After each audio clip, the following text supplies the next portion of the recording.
I almost can't believe it, but this is the 4th day of Kingsland for 2377 versus 2429. And it's hard to know what is or isn't true, but perhaps if what's true on Facebook is that 2377 is going to win, which is wild because they were pushed really far back. So this has been a super swingy KVK where initially I thought, man, 2377 is looking strong, but as you can see from the territory in the south here, their allies got pushed out of Kingsland, and, well, that's a huge problem. Now, 2377, it looks like, got a foothold back in, and their allies are now building back into Kingsland, which is crazy, but these guys were pinched all the way back over here.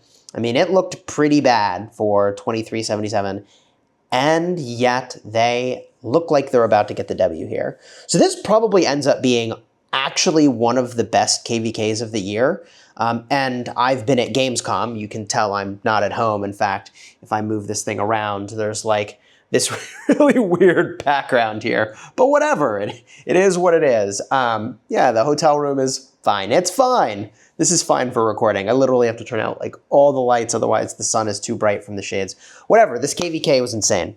And I'm bummed that I missed a lot of it, but sounds like it was also a banger, and congratulations, I think, are due to 2377 and their allies, although who knows, maybe this could change more over the next 24 hours, which, like, yeah, it's been a pretty crazy past couple days. Now, I think it makes sense that this unfolded in the way that it did. We know that 2377 is insane, borderline bottomless, and so what I think happened here is the 2429 allies, which were stronger, pushed through, which makes sense given the sort of raw stats. They had way more kill points, as I understand. And then over time, 2377 just wore everybody down, and here we are. So, you know, there's a couple things that lead to this kind of a victory, but I think it's undeniable that a very high uptime on a lot of very powerful accounts goes a really long way, all right? If we look now, it's hard to say like what the power of any of these one alliances is, but this is a very cool KVK. I needed to make a follow-up video about this, in part because I said I would follow up with who won, but also because I genuinely think that this style of Kingsland that goes for a very, very, very long time is one of the better ways for a KVK to end up. And when we get a look at the KVK I'm in right now on my restart account and my main account, which are both in the same kingdom, which is definitely going to be interesting here. The two are side by side here, but if I zoom way out, we're going to be having some altar fights soon.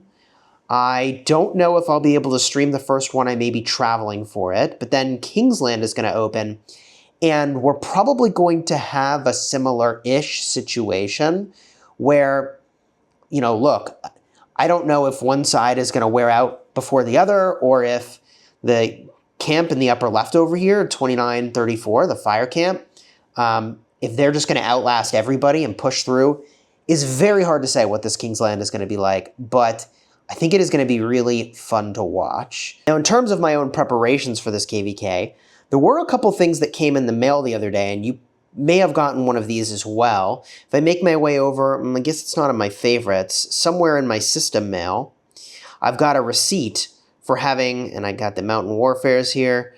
Yes, here it is.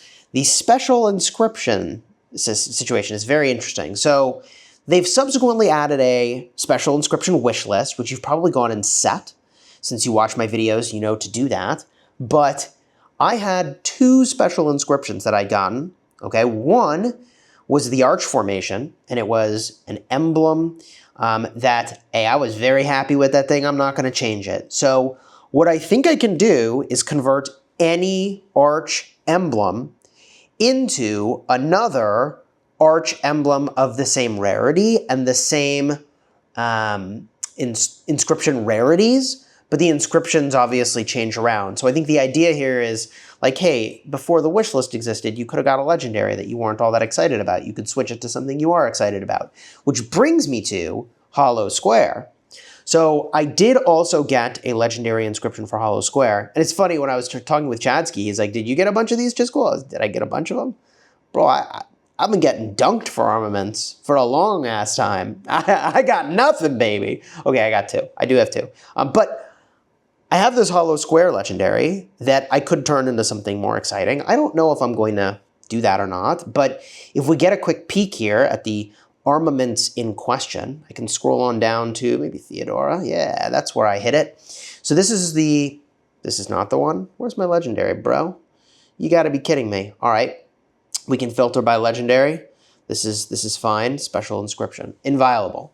All right, 5% boost to shields. Takes 10% less skill damage when it has a shield. Well, guess what? We got all these archers that heal, so it doesn't help against that. They don't really do a lot of skill damage necessarily. Some might. And then shielding is like, bro, like who's got a main mechanic for shielding anymore? I guess Alexander the Great, sort of, right? But like I don't think I'm even using him at this point. So what I can do is I can take this, I believe, and I can flip it over to instead, which I think could be more interesting, hollow square emblem rounded. Increase the damage resistance of the wielder's troop by 5%. That could be cool. So hollow square reduces damage taken by 2. And then that legendary inscription would actually be really good. Damage resistance, I think, is better than damage taken reduction. It's sort of like a post-formula modifier, I think. I sort of wish it was clarified in game, like exactly how it worked. I think that would be very helpful, but it isn't. And so we take our guesses as to what these things are. I think that's what that is. So all that to say, hopefully, if you had a legendary inscription, you now can flip your armament into something you might like more. The one that I've already got that I'm not going to change, I was very happy about. I was so happy, I think I made a video about it.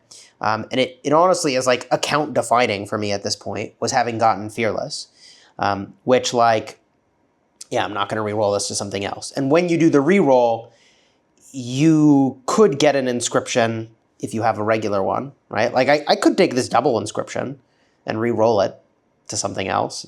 Maybe I'll have a double inscription there too. But you know, if you end up re-rolling and you get line shot, for example, you're not going to be very happy about it, but you miss 100% of the shots you don't take, I suppose, right? When you re-roll it, I believe you'll reset the number of transmutations you could get, so it'd still be 10 out of 10 over here, but it would randomize all the attributes. So like, I definitely don't want to re-roll this one.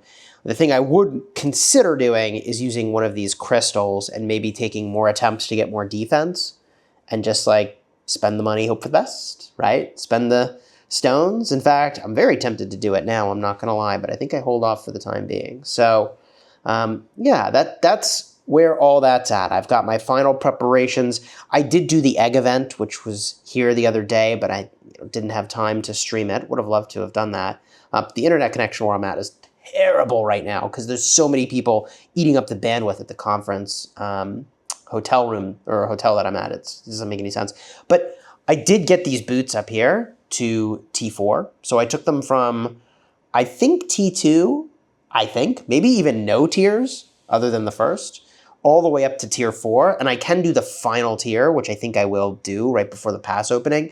But my second March of Archers will now have just an astronomical amount of March speed boost, which seems really good. I mean, 6.5 from T4, another 6.5, plus some defense when you're outside of territory for the Alacritious Archers. Did I pronounce that correctly? Anyways, some nice upgrades there. Pretty happy about that. And I'm going to have to do a bunch of account maintenance, getting rid of a bunch of armaments, because that is an ongoing, everyday thing, and for better or worse. And for what it's worth, suddenly this inscription looks a lot better, right? Like whenever you receive healing or a shield. Ooh, actually, hey, healing archers incoming. This could get good, right? I guess we'll see. If you enjoyed the vid, throw a like on here, consider subscribing. I fly back home tomorrow, so I'll get back to my regular cadence of videos soon. Thank you for your patience and viewership while I'm traveling. I appreciate it. And a Gamescom summary coming very soon. And in case you missed my last video about the healing archers, they released the open field healing archer, and I actually really like that it either has a healing option for the active skill or a damage option. The card will be over here in just a second. Hope you'll check it out. It's actually, I think, a much better designed hero than I initially gave it credit, because you can either go the damage route or the healing route. But I think, well, you can see the poll on my channel. A lot of people feel like healing archers was maybe not what they were looking for, but check the card right over here. We'll talk all about it.